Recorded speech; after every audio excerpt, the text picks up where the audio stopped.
السلام علیکم ورحمۃ اللہ وبرکاتہ۔ ہدایت جلد ثانی کا سبق نمبر 93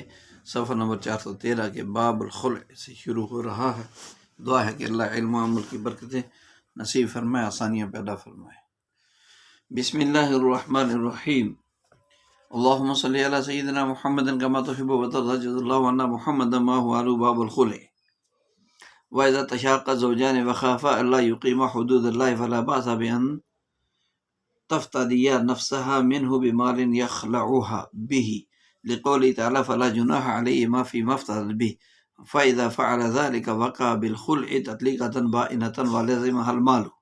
لقوله عليه السلام الخلع تطليقة بائنة، ولأنه يحتمل الطلاق حتى صار من الكنايات، والواقع بالكنايات بائن إلا أن ذكر المال أغنى عن النية هنا، ولأنها لا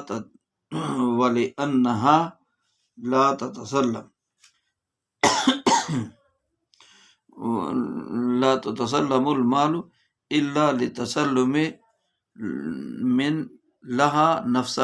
نفسها، وذلك بالبينونة، وإن كان النشوز من قبله يكره له أن يأخذ منها حفظا، لقوله تعالى وإن أردتم استبدال زوج مكان زوج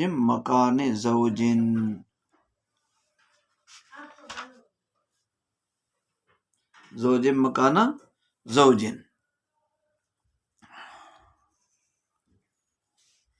فلا تأخذوا منه شيئا، ولأنه أوحشها بالاستبدال فلا يزيد في وحشتها بأخذ المال، وإن كان نشوز منها كرهن له أن يأخذ منها أكثر مما أعطاها، وفي رواية الجامع الصغير طاب الفضل أيضا لإطلاق ما تلونا بدءا، ووجه الأخرى قوله عليه السلام في امرأة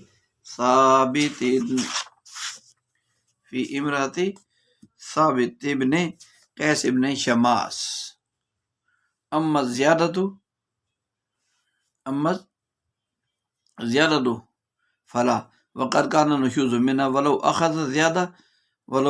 زيادة جاز في القضاء، وكذلك إذا أخذ والنشوز منه، لأن مقتضى ما تلوناه شيئان، الجواز حكما والإباحة، وقد ترك العمل في حق الإباحة لمعارض فبقي معمولا في الباقي، وإن طلقها على مال فقبلت وقد طلاق ولازمها المال، لأن الزوج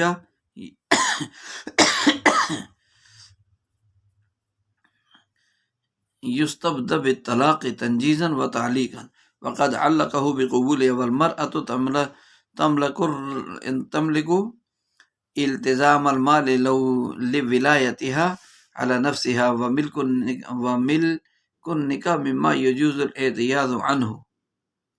وملك النكاح مما يجوز الاحتياز عنه، وإن لم يكن مالا كالقصاص، وكان الطلاق بائنا لما بينا، ولأنه معاوضة المال بالنفس، وقد ملك الزوج أحد البدلين فتملك هي الآخر، وهو النفس تحقيقا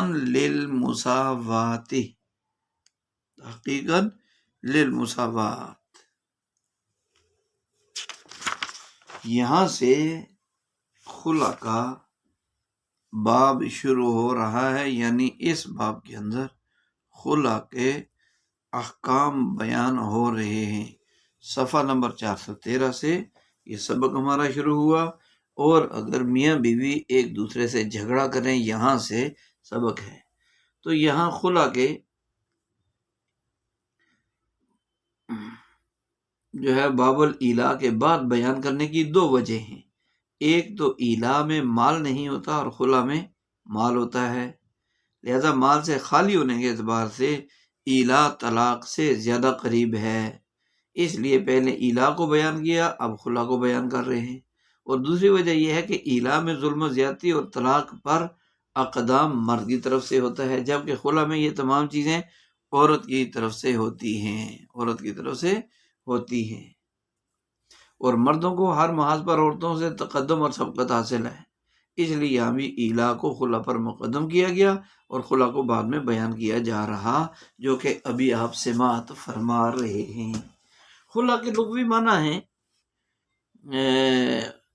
نکالنا، الگ کرنا، اتارنا۔ جیسے قرآن کریم میں فخلا نعلیک، جو کہ جوتے اتارنے کے معنی میں ہے۔ خلا کی شرعی معنی عبارت عن اخذ مال من المرأة بإزاء ملک النکاح بلفظ الخلع، یعنی لفظ خلا کے ذریعے ملک نکاح کے عوض بیوی سے مال لینے کا نام شریعت کی اصطلاح میں خلا ہے۔ اور خلا کی شرائط طلاق کی شرائط ہیں۔ اور خلا کا حکم کیا ہے؟ خلا کا حکم یہ ہے کہ اس کے ذریعے بیوی پر ایک طلاق بائن واقع ہو جاتی ہے۔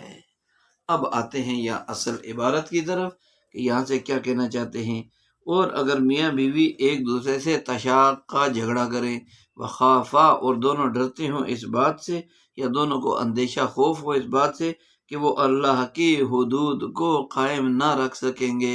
تو پھر کوئی حرج نہیں اس بات میں کہ عورت شوہر کو ایسے مال کے ذریعے اپنی جان کا فدیہ دے دے جس مال کے ذریعے شوہر کو الگ کر دے، شوہر کو الگ کر دے۔ کیوں؟ اس دلیل اس لیے کہ اللہ تعالیٰ کا ارشاد ہے کہ لا جناح علیہما، میاں بیوی پر کوئی گناہ نہیں ہے، کوئی حرج نہیں ہے اس فدیہ میں جو عورت شوہر کو فدیہ دے دے۔ فَإِذَا فَعَلَ ذَلِكَ وَقَعَ بِالْخُلِّ تَطْلِقَةً بَائِنَةً، اور جب شوہر نے ایسا کر لیا تو خلا کے ذریعے ایک طلاق بائن واقع ہوگی۔ وَلَازِمَهَا الْمَالُ، اور بیوی پر شوہر کو مال دینا لازم ہوگا، اس لیے کہ آپ صلی اللہ علیہ وسلم کا ارشاد ہے خلا الخلع تطلیقۃ بائنۃ، خلا طلاق بائنہ ہے۔ اور دلیل نقلی تو ہو گئی، دلیل اگلی وَلِأَنَّهُ يَحْتَمِلُ الطَّلَاقَ حَتَّى صَارَ مِنَ الْكِنَایَاتِ، اور اس لیے کہ خلا طلاق کا احتمال رکھتا ہے، خلا طلاق کا احتمال رکھتا ہے یہاں تک کہ وہ کنایات میں ہو گیا، خلا کنایات میں ہو گیا، اور خلا کنایات میں ہو گیا۔ والواقع بالکنایت بائن، اور الفاظ کنایات کے ذریعے واقع ہونے والی طلاق وہ طلاق بائن ہوتی ہے۔ الا ان ذکر المال اغنی عن النیہ، ہاں ہونا البتہ مال کی وضاحت کرنے نے یہاں نیت سے مستغنی کر دیا، مال کی وضاحت نے نیت سے کیا کر دیا؟ مستغنی کر دیا، یا نیت شرط نہیں ہے۔ اور دوسری دلیل اس لیے کہ لأنہا لا تتسلم المال، اس لیے کہ عورت جو ہے وہ صرف اس لیے مال دیتی ہے تاکہ اس کی جان اس کے سپرد کر دی جائے، اسے خود اپنی جان کا مالک بنا دیا جائے، اور یہ چیز طلاق بائن سے ہی حاصل ہوگی، اپنی ذات پر ملکیت عورت کو طلاق بائن سے ہی حاصل ہوگی۔ یہاں صورت مسئلہ بالکل واضح ہے کہ اگر میاں بیوی میں کسی وجہ سے نا اتفاقی ہوگی، جھگڑا ہو گیا، صورتحال اتنی سنگین ہو گئی کہ اب آپس میں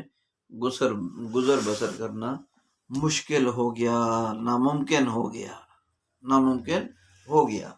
تو اب ان دونوں کو یہ احساس ہو جائے کہ اب اللہ کی حدود کو قائم رکھنا اور ایک دوسرے کے حقوق کو ادا کرنا تو مشکل ہے، تو اگر عورت شوہر سے مال کے عوض اپنی جان آزاد کروا لے، یعنی اسے مال دے کر اس کو کہ بھائی تو مجھے طلاق کر دو، طلاق دے دو، تو کوئی حرج نہیں ہے اس میں، بلکہ شرعاً یہ طریقہ اختیار کرنا درست اور جائز ہے، اور قرآن و حدیث سے ثابت ہے۔ قرآن میں اس کا ثبوت اس آیت سے فَإِنْ خِفْتُمْ أَلَّا يُقِيمَا حُدُودَ اللَّهِ فَلَا جُنَاحَ عَلَيْهِمَا فِيمَا افْتَدَتْ بِهِ، کہ اس آیت کے متعلق بعض مفسرین کی رائے یہ ہے کہ یہ آیت حضرت ثابت بن قیس اور ان کی بیوی جمیلہ کے بارے میں نازل ہوئی، جنہوں نے حضور صلی اللہ علیہ وسلم کی عدالت میں خلا کیا تھا، اور دربار نبوی سے جو فیصلہ صادر ہوا تھا وہی فیصلہ خلا کے لیے دلیل حدیث کی شکل میں بن گیا، اس لیے قرآن و حدیث دونوں سے خلا کا ثبوت ملتا ہے۔ تو صاحب بنائے رحمۃ اللہ علیہ نے اس حدیث آیت مذکورہ سے استدلال اس طرح کیا کہ رسول پاک علیہ السلام نے آیت کریمہ میں عورت کے مال دینے کو فدیہ دینے سے تعبیر کیا، اور عورت کی جانب سے فدیہ دینے کا مطلب ہے کہ قید سے رہائی حاصل کرنا، خلاصی حاصل کرنا، اور خلا میں یہ معنی موجود ہے قید سے رہائی حاصل کرنے کی، اس کو قید سے خلاصی مل جاتی ہے مال کے بدلے خلا، کیونکہ عورتیں شورتوں کے پاس در حقیقت قید ہی ہوتی ہیں اور ہر چیز میں ان کے احکام کی پابند اور ان کے اشاروں پر کاربند ہوتی ہیں۔ چنانچہ حدیث پاک میں کیا ہے، اتقوا اللہ فی النساء فإنہن عندکم عوانا، کہ اللہ تعالیٰ سے عورتوں کے سلسلے میں ڈرتے رہا کرو، اس لیے کہ وہ تمہارے پاس قیدی ہیں، عوان بمعنی قیدی۔ بہرحال یہ ثابت ہو گیا کہ خلا کے ذریعے عورت ذات اپنے آپ کو آزاد کروا سکتی ہے شوہر سے، اور جب یہ کام ہوگا یعنی خلا ہوگا، اس وقت بیوی پر ایک طلاق بائن واقع ہوگی اور بیوی کے ذمہ مال دینا واجب ہو جائے گا جو شوہر کے حوالے کرنا ہوگا۔ خلا کی طلاق بائن ہونے کی دلیل، خلا کے ذریعے سے طلاق بائن ہونے کی دلیل وہ حدیث ہے جو کتاب میں موجود ہے، الخلع تطلیقۃ بائنۃ۔ خلا کے طلاق بائن ہونے کی عقلی دلیل یہ ہے کہ خلا طلاق کا احتمال رکھتا ہے۔ خلا جو ہے یحتمل الطلاق، طلاق کا احتمال رکھتا ہے، اسی لیے اسے طلاق کے الفاظ کنایات میں سے شمار کیا گیا ہے، اور الفاظ کنایت کے ذریعے واقع ہونے والی طلاق طلاق بائن ہوتی ہے، اس لیے خلا کے ذریعے واقع ہونے والی طلاق بھی طلاق بائن ہی ہوگی۔ الا ان ذکر المال، یہاں سے یہ بتانا چاہتے ہیں کہ اشکال بنتا ہے کہ جب خلا الفاظ کنایت میں سے ہے تو جس طرح دیگر الفاظ کنایت میں طلاق واقع ہونے کے لیے نیت شرط ہے تو یہاں بھی نیت شرط ہونی چاہیے پھر، حالانکہ لفظ خلا میں نیت شرط نہیں ہے۔ اس کی وجہ کیا ہے؟ تو جواب دیتے ہوئے فرماتے ہیں کہ لفظ خلا لغوی اعتبار سے کئی معنوں کا احتمال رکھتا ہے، مگر جب مال کو ذکر کر دیا بیچ میں تو وہ خلا عن نکاح کے لیے متعین ہو جاتا ہے، اور خلا عن نکاح میں مال کا ذکر ہوتا ہے، اس لیے اس میں نیت کی ضرورت نہیں رہتی۔ وَلِأَنَّ عَلَىٰ وسلم کے ذریعے واقع ہونے والی طلاق کے بائن ہونے کی ایک دلیل یہ بھی ہے کہ عورت مال اس لیے دیتی ہے تاکہ اس کی جان کو مکمل طور پر اس کے حوالے کر دیا جائے، اور عورت کی جان صرف طلاق بائن میں ہی علی وجہ الکمال اس سے حوالے ہو جاتی ہے، یعنی وہ خود اپنی جان کے لیے فیصلہ کرنے کی خود مختار ہو جاتی ہے، اس لیے اس حوالے سے بھی خلا سے طلاق بائن ہی کا ثبوت ملتا ہے۔ وَإِنْ كَانَ نُشُوزٌ مِّن قِبَلِهِ وَإِنْ كَانَ نُشُوزٌ مِّن قِبَلِهِ يَكْرَهُ لَهُ أَن يَأْخُذَ مِنْهُ حِفْظًا، اور اگر سرکشی، نشوز، نافرمانی، زیادتی، سرکشی، یہ جو زیادتی ہے وہ شوہر کی طرف سے ہو تو اس کے لیے بیوی سے عوض لینا پھر مکروہ ہے۔ خلا کا عوض لینا کیا ہے پھر اس کے لیے، شوہر کے لیے مکروہ ہے۔ کیوں مکروہ ہے؟ اس لیے دلیل اس کی اللہ تعالیٰ کا ارشاد ہے کہ اگر تم ایک بیوی کی جگہ دوسری بیوی بدلنا چاہو، وَإِنْ أَرَدْتُمْ اسْتِبْدَالَ زَوْجٍ مَّكَانَ زَوْجٍ، کہ ایک بیوی کی جگہ دوسری بیوی بدلنا چاہو، إِلَّا أَنْ قَالَ فَلَا تَأْخُذُوا مِنْهُ شَيْئًا، تو پھر اس سے کوئی چیز بھی نہ لو، یہاں تک فرمایا کہ اس سے کوئی چیز بھی نہ لو، یہاں تک یہ پوری ہے۔ اور اس لیے دوسری دلیل وَلِأَنَّهُ أَوْحَشَ بِالْإِبْدَالِ، اس لیے کہ شوہر نے بیوی کو بدل کر اسے وحشت میں ڈال دیا ہے، نامانوس کر دیا، اجنبی کر دیا، وحشت میں ڈالنے کا یہ مطلب، لہذا مال لے کر اسے مزید وحشت میں نہ ڈالے، پہلے ہی اس کو وحشت میں ڈال دیا، اجنبی کر دیا، اب مزید اس کو اجنبی نہ بنائے اپنے عمل کے ذریعے۔ وَإِنْ كَانَ نُشُوزٌ مِّنْهَا، اور اگر زیادتی عورت کی طرف سے ہو، كَرِهْنَ لَوْ يَأْخُذَ مِنْهَا، تو پھر ہم شوہر کے لیے یہ بات مکروہ سمجھتے ہیں کہ اس نے جتنا بیوی کو دیا اس سے زیادہ لے، جتنا دیا ہے اکثر مما آتا ہے اس سے زیادہ لینا، یعنی مہر جو دیا ہے اس نے تو اس سے زیادہ پھر اس سے بدل لینا، یہ مکروہ ہے اگر زیادتی شوہر کی طرف سے نہ ہو، عورت کی طرف سے ہو۔ وفی روایت الجامع صغیر طاب الفضل ایضا لإطلاق ما تلونا بدن، جامع صغیر کی روایت میں کہ شوہر کے لیے زیادہ لینا بھی مباح ہے، زیادہ لینا بھی کیا ہے؟ مباح ہے۔ اس لیے کہ سابق میں ہم نے جو آیت تلاوت کی ہے وہ مطلق ہے۔ اور دوسری روایت کی دلیل حضرت ثابت بن قیس رضی اللہ تعالیٰ عنہ کی جو ہے وہ کیا ہے، دوسری روایت کی دلیل حضرت ثابت بن قیس بن شماس رضی اللہ عنہ کی اہلیہ جمیلہ کے متعلق آپ صلی اللہ علیہ وسلم کا فرمان ہے، اما زیادۃ فلا، یعنی حالانکہ نافرمانی عورت کی طرف سے تھی، یعنی ہوا یہ تھا کہ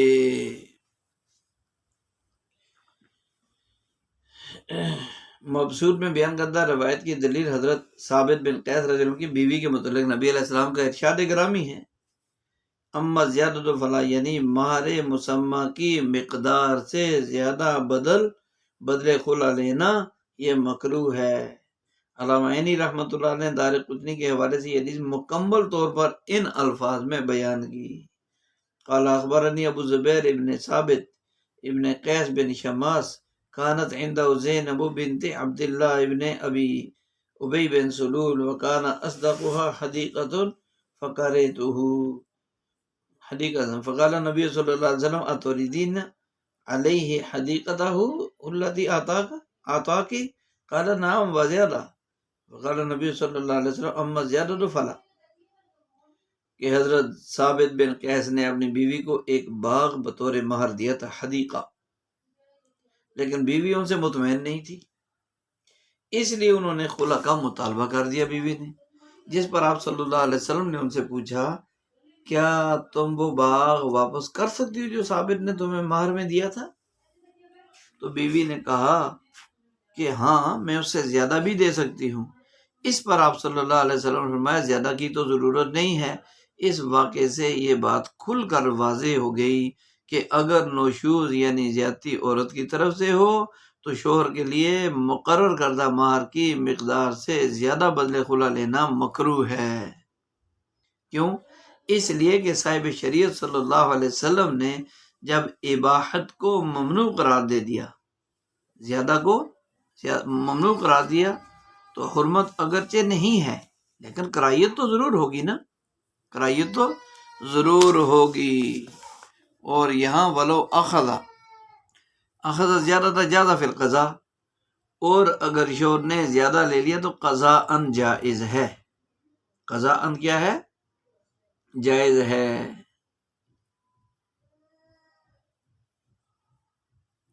وَكَذَلِكَ اِذَا أَخَذَ النُّشُوزُ مِنْهُ وَكَذَلِكَ، اور اسی طرح اخذ والنشوز منہ، اور ایسی جب شوہر نے مال لے لیا حالانکہ زیادتی بھی شوہر کی طرف سے ہے، والنشوز منہ لأن، تو اس میں بھی کیا ہوگا کہ شوہر کے لیے جو ہے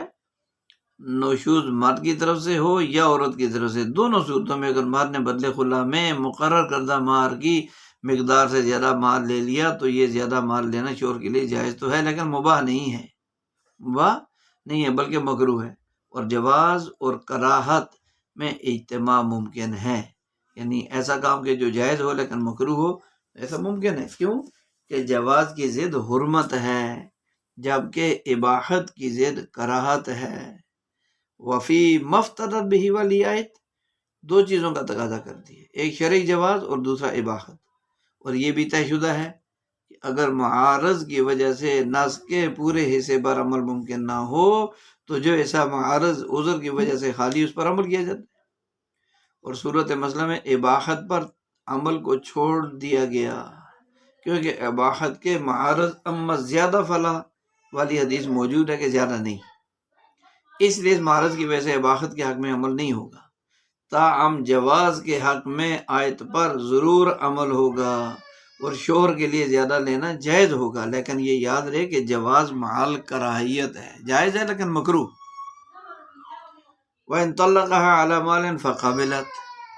اور اگر شوہر نے بیوی کو مال کے عوض طلاق دے دی اور بیوی نے اسے قبول کر لیا، بیوی نے اس کو قبول کر لیا تو اس پر مال لازم ہوگا، اس لیے کہ شوہر منجز اور معلق دونوں طرح طلاق دینے میں مستقل ہے، اس لیے کہ شوہر جو ہے طلاق منجز اور طلاق معلق دونوں طرح طلاق دینے میں کیا ہے؟ مستقل ہے، معلق یعنی جو موقوف کر دی کسی شرط کے ساتھ، اور منجز جو فوراً نافذ ہو گئی۔ وقد علقہ بقبولہا، اور یہاں شوہر نے طلاق کو عورت کی قبولیت پر معلق کیا ہے کہ عورت قبول کرے گی تو، اور عورت مال لازم کرنے کی مالک ہے۔ والمرأة تملک التزام المال لولایتها علی نفسها، اور عورت مال لازم کرنے کی مالک ہے اس لیے اس کو اپنے نفس پر ولایت حاصل ہے۔ وملک النکاح مما یجوز الاعتیاد عنہ، اور ملک نکاح ان چیزوں میں سے ہے جن کا عوض لینا جائز ہے، اعتیاد عوض۔ وَإِلَّمْ يَكُنْ مَالًا كَالْقِصَاصِ، اگرچہ قصاص کی طرح نکاح بھی مال نہیں ہے، اگرچہ قصاص کی طرح نکاح بھی مال نہیں ہے۔ وَقَالَ طَلَاقُ بَائِنًا، اور یہ طلاق بائن ہوگی اس دلیل کی وجہ سے جو ہم بیان کر چکے ہیں۔ وَلِأَنَّهُ مُعَاوضَةُ الْمَالِ بِالنَّفْسِ، اور یہ دلیل بھی ہے اس لیے بھی کہ یہ جان کا مال مالی معاوضہ ہے، اور یہ جان کا مالی معاوضہ ہے۔ قَدْ مَلَّكَ زَوْجُ أَحَدَ الْبَدْلَيْنِ، اور شوہر بدلین میں سے دو بدلوں میں سے ایک کا مالک ہو گیا، لہذا برابری ثابت کرنے کے لیے بیوی دوسرے بدل کی مالک ہو جائے گی، اور دوسرا بدل وہ بیوی کا نفس ہے۔ یہاں صورت مسئلہ یہ ہے کہ اگر شوہر نے اپنی بیوی کو طلاق کو مال پر معلق کر کے یوں کہا طلقتک علی 1000 درہم، میں نے 1000 درہم کے عوض تجھے طلاق دے دی، اور بیوی نے اسے قبول کر دیا، قبل تو طلاق واقع ہو جائے گی، اور بیوی پر 1000 درہم کی ادائیگی لازم ہو جائے گی کیونکہ اس نے قبول کیا۔ تو یہ صورت 3 چیزوں پر مبنی ہے۔ صاحب بنایا نے کیا فرمایا؟ 3 چیزوں پر یہ صورت مبنی ہے۔ نمبر 1 واو پر، نمبر 2 میاں بیوی دونوں میں معاوضے کے لین دین کی اہلیت اور لیاقت، لائق ہونا، قابل ہونا۔ نمبر 3 تیسری چیز یہ ہے کہ محل میں عوض اور معاوضہ لینے کی صلاحیت ہو۔ تو غور کرنے سے معلوم ہوا کہ یہاں تینوں چیزیں موجود ہیں۔ کیوں؟ کہ شوہر ہر طرح کی طلاق دینے کا اہل ہے، چاہے وہ فوری طلاق دے دے، چاہے طلاق کو کسی چیز پر معلق کر دے۔ اسی طرح بیوی بھی اپنے اوپر مال لازم کرنے کی حقدار ہے، کیونکہ اسے اپنے نفس پر ولایت تامہ حاصل ہے، اور وہ مال دے کر اپنے آپ کو ہر طرح سے آزاد کرواتی ہے۔ اور پھر نکاح کے اندر قبولیت معاوضہ کی صلاحیت بھی موجود ہے، کیونکہ اگرچہ نکاح مال نہیں ہے مگر پھر بھی اس کو ختم کرنے کا عوض لینا تو جائز ہے نا، نکاح کو ختم کرنے کا عوض لینا تو جائز ہے۔ جیسے قصاص کے عوض معاوضہ لینا جائز، حالانکہ قصاص مال نہیں، ایسے نکاح مال نہیں لیکن عوض لینا جائز ہے، عوض طلاق دینا۔ بہرحال یہاں معاوضہ کی درستگی کی تمام شرطیں پائی جاتی ہیں، اس لیے شوہر کا مال کے عوض طلاق دینا درست، اور اگر بیوی مال کی ادائیگی کو قبول کر لیتی ہے تو اس پر ایک طلاق بائن واقع ہو جائے گی، کیونکہ بیوی نے اسی لیے مال دینے پر رضامندی ظاہر کی ہے تاکہ اسے کامل طور پر اس کا نفس دے دیا جائے، یعنی اپنی ذات کا مالک بنا دیا جائے فیصلہ کرنے کا، اور یہ اسی وقت ہوگا جب طلاق بائن واقع ہوگی۔ وَلِأَنَّهُ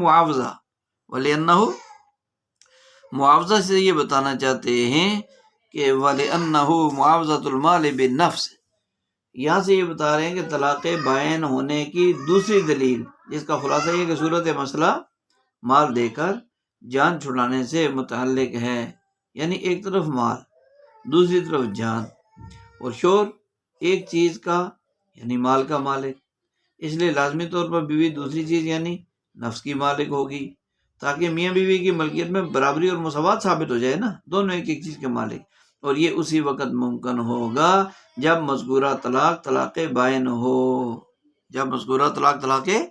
بائن ہو۔ تو